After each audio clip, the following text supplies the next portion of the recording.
Stoikisme atau stoicis adalah kemampuan untuk bertahan dalam menghadapi rasa sakit atau kesulitan tanpa mengeluh.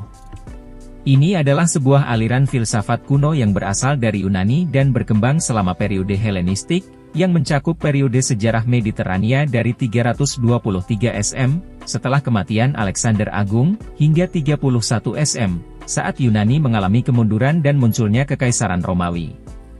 Aliran ini pertama kali diusulkan oleh seorang filsuf dari Siprus bernama Zeno.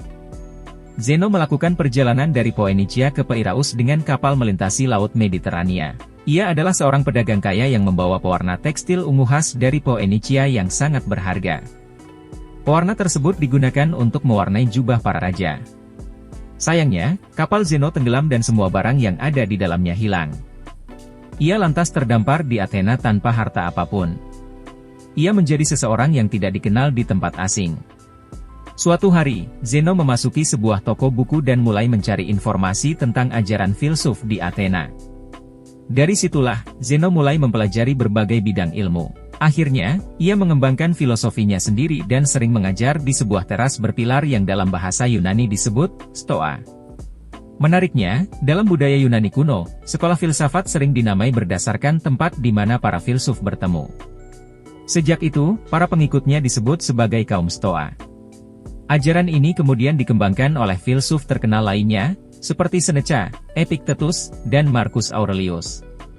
Hingga saat ini, pemikiran stoikisme terus berkembang dan masih relevan bagi manusia modern. Jadi, jika kita merangkumnya, stoikisme adalah aliran filsafat yang membantu kita mengendalikan emosi negatif dan menghargai apa yang kita miliki saat ini. Konsep yang tercakup dalam aliran ini antara lain penerimaan terhadap hal-hal yang tidak dapat kita ubah, perubahan terhadap hal-hal yang dapat kita ubah, dan kebijaksanaan untuk membedakan antara keduanya. Intinya, sebagai manusia, kita dilatih untuk merespons segala hal secara rasional. Hal ini sejalan dengan tujuan utama aliran ini, yaitu penguasaan diri, self-mastering, di mana seseorang dapat menguasai diri dengan baik, memiliki ketenangan, kekuatan mental, dan keseimbangan emosi.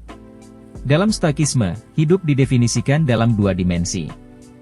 Dimensi pertama adalah dimensi internal, yang mencakup segala sesuatu yang berada dalam kendali penuh kita. Sedangkan dimensi kedua adalah dimensi eksternal atau yang dikenal dengan sebutan dikotomi kendali, yang mengacu pada hal-hal di luar kendali kita, seperti tanggapan orang lain, pendapat orang lain, dan apa yang dipikirkan orang lain. Seperti halnya aliran filsafat lainnya, stoikisme memiliki beberapa prinsip yang mencakup hal-hal berikut. 1. Kelola harapan dan penilaian.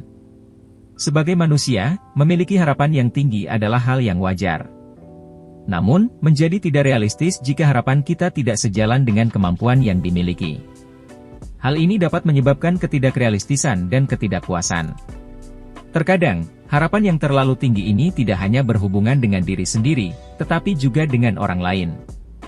Ketika terdapat kesenjangan besar antara harapan dan kenyataan, hal ini dapat menyebabkan kecemasan, frustrasi, dan konflik dengan orang lain. Oleh karena itu, penting bagi kita ketika memiliki impian, harapan, dan keyakinan untuk tetap mengelolanya dengan bijak dan realistis. Salah satu cara untuk mengelola harapan adalah dengan sesekali merenungkan skenario terburuk melalui latihan yang disebut visualisasi negatif. Ketika kita berada dalam situasi yang sulit, kita dapat mempertimbangkan kemungkinan hasil terbaik dan terburuk.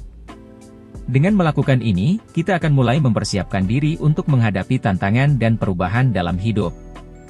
2. Sadar diri. Tidak mungkin bagi kita untuk mengendalikan segala hal yang terjadi di dunia ini. Meskipun demikian, kita seringkali merasa bertanggung jawab terhadap hal-hal yang dekat dengan kita.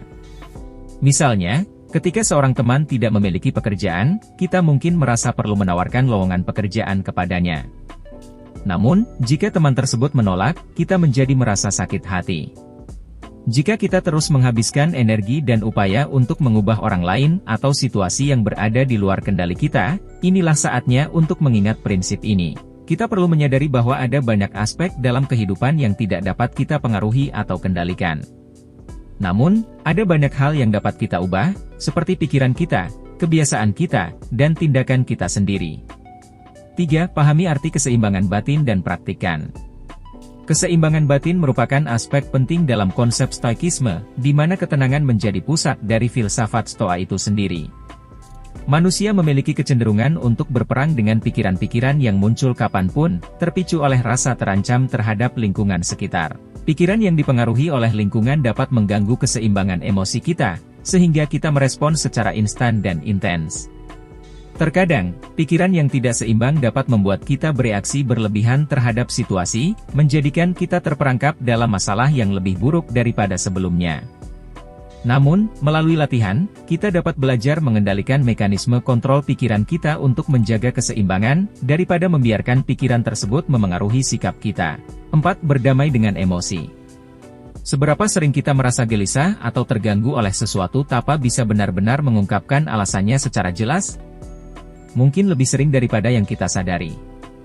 Saat pikiran kita terjebak dalam kekacauan emosional, kita rentan untuk salah menginterpretasikan apa yang sebenarnya kita rasakan. Namun, dengan menciptakan ketenangan dalam diri kita dapat menemukan kedamaian terhadap emosi dan akar penyebabnya.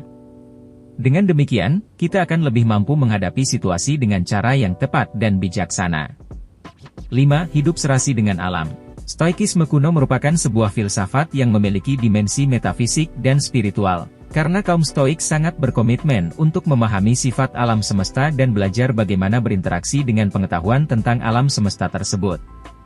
Salah satu hal penting dalam Stoikisme adalah pengakuan bahwa manusia adalah makhluk yang rasional dan perlu mengasah kemampuan berpikir mereka. Dengan mendasarkan hidup pada prinsip-prinsip tersebut, kita dapat mencapai ketenangan dan mengurangi kecemasan dalam kehidupan sehari-hari. Terkadang, kita mungkin bertemu dengan orang-orang yang secara alami memiliki sikap santai dalam menghadapi segala hal. Kita sering mendengar ungkapan, "Ya udah sih, woles aja." Orang-orang ini, dengan tanpa sadar, sebenarnya telah memahami prinsip-prinsip Stoikisme. Namun, ada juga orang yang cenderung mengeluh dalam kehidupan sehari-hari dan ingin mengendalikan segala sesuatu sesuai keinginan mereka. Ketika merasa lelah, mereka baru mencari ketenangan, dan menjadi bagian dari aliran Stoikisme bisa menjadi salah satu jalan untuk mencapai hal tersebut. Bagaimana dengan dirimu? Kepribadianmu termasuk dalam yang mana?